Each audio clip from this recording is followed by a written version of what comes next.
Alright, so we get into the last section of Chapter 2. See, I got blinded in that battle. So I'm using heal potions instead of magic to conserve magic points.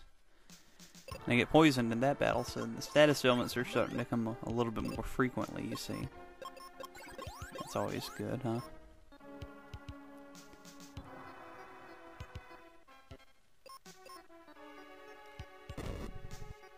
Just working our way through.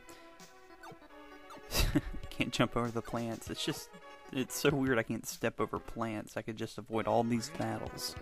I could just jump that, you know? I don't know, maybe they're supposed to be ice crystals, but they look like ferns to me, is all I'm saying. And they're just arranged in such an odd shape and way if they were ice crystals, so I'm just going to cut through these battles. We've seen enough battles in here. If you'll notice the music, after each battle, it picks right back up. That is so interesting. Listen.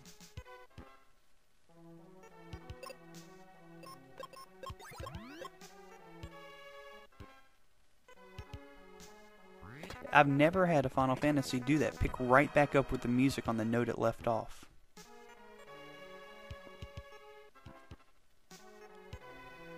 Could have made that a little bit cleaner on the cuts there, but you still hear how it does that, right? That's so weird. You saw I didn't fight that horse down there. These horses use riddle like every turn, just confuse the heck out of you. It just is such an annoying move that I try to avoid any horses I don't have to fight, really. With a couple of exceptions, of course. Because I don't want to fall behind in the experience, right? You'll also notice that this is that room that we were in earlier. Here in a minute, we'll get a good clear view of the top. And we'll see that, you know, it looks nothing like the other room did. You can see why I was avoiding those horses earlier. 3 times riddle, riddle, riddle.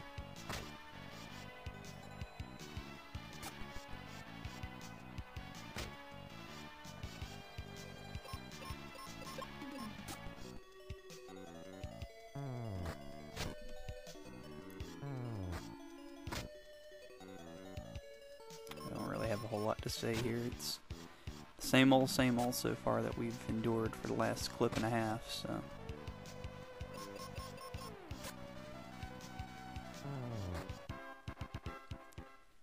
Funny that you can see the monsters down here now that you couldn't do that earlier when we were up top.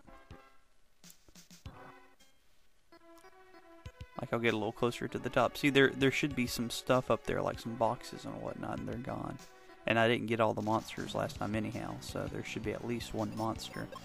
Obviously, what the programmers did was create a clone room, one that made the bottom a little bit more transparent, and that's the one we're in now. And it was almost seamless. If they would have remembered to put everything back in, it probably would have been a little bit more seamless. Alright, we're at the boss, so let's heal ourselves all the way. Save the game. Get another look at the top. Space closer there, yeah. Definitely a different room. Anyways, on with the boss. Giant squid. Squidite.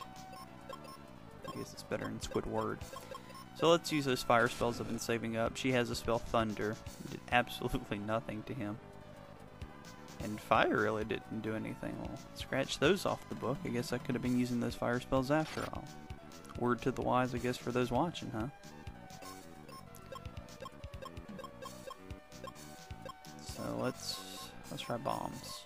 We're gonna try Thunder again. Because, I mean, he should be weak against Thunder. He's kind of like water, right?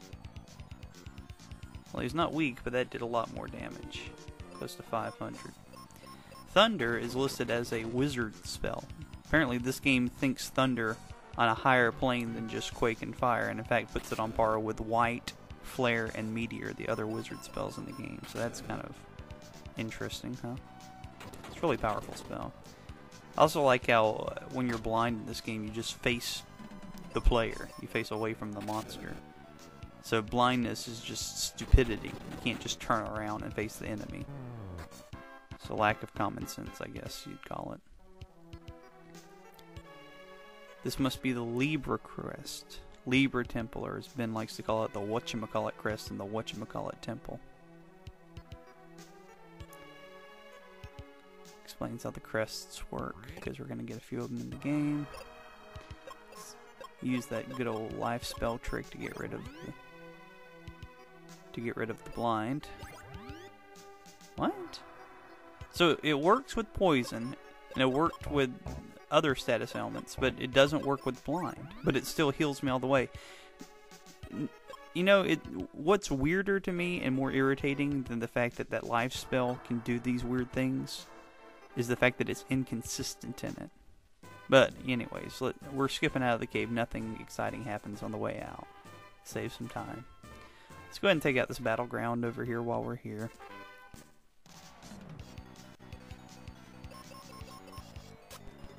We'll skip ahead to the last two battles. You can see we haven't seen these monsters yet, but we'll see a lot of them at our next destination. Which is the only reason why we couldn't get there before, because they're monsters for the next destination. Again, why they couldn't have the battleground on the way there. Cleaning them out, we got a ton of gold, because we remember how scarce gold is in this game. That's good, I guess.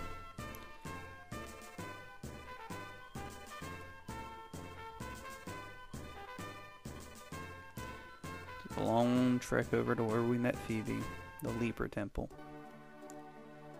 So this glowing space is a teleport space, which will only work if you have the appropriate crest. The horseshoe, or Libra crest. We have it, so when we step on it, it'll take us somewhere different.